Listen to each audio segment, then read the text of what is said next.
Flipping through Captain Freedom from Speed Comics number 13. Hello friends, Vick Torey here for Flipping Through, where we calmly walk through old comics that were absolutely not calm. Today we've got Captain Freedom from Speed Comics number 13. It's patriotic, punchy, and very much a wartime comic.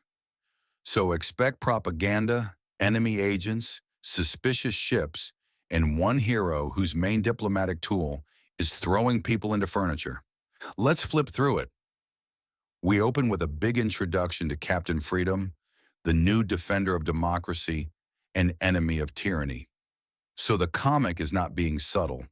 We are informed right away that this man is basically democracy with boots.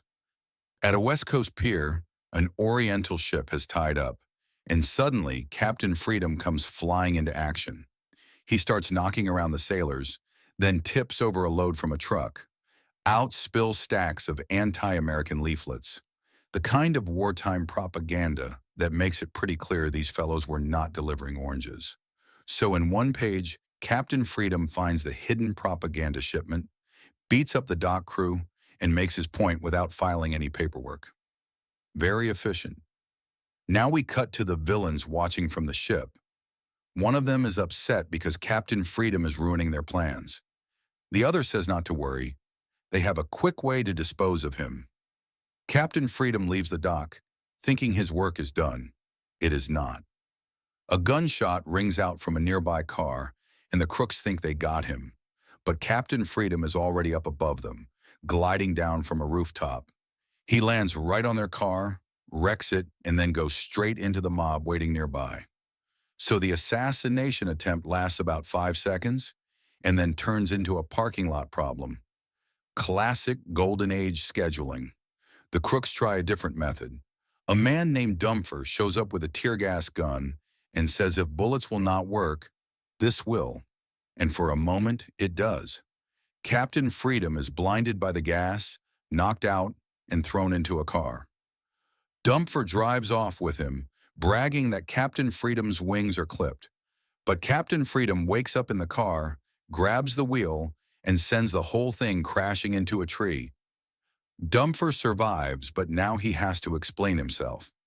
He says he is Hal Dumfer from the Fatherland Propaganda Bureau and that the consul is helping distribute their leader's message, which is a very formal way of saying, yes, I am exactly as suspicious as I look.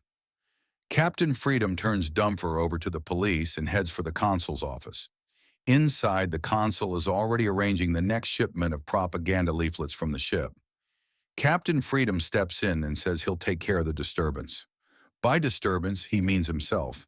The guards rush him, and Captain Freedom starts handing out what the caption calls propaganda in telling blows. That is a ridiculous line, but honestly, pretty good. He beats the guards, tosses them around evenly, and then confronts the consul. The consul warns him to leave and says Americans are not fond of his type. Captain Freedom leaves, but he is clearly not done thinking about it. The last panel has him wondering how many more enemy agents are still hiding nearby. So the story ends less like case closed and more like, well, that was probably one of many. Comforting. And that's this Captain Freedom story from Speed Comics number 13. It is 4 pages of pure wartime comic book energy, suspicious ship, hidden leaflets, attempted shooting, tear gas, car crash, secret consul office, and Captain Freedom solving international subversion, mostly by punching people through the room. It is not subtle, but it is quick, loud, and very golden age. Vick Torey saying, democracy has spoken, and apparently it came with shoulder pads.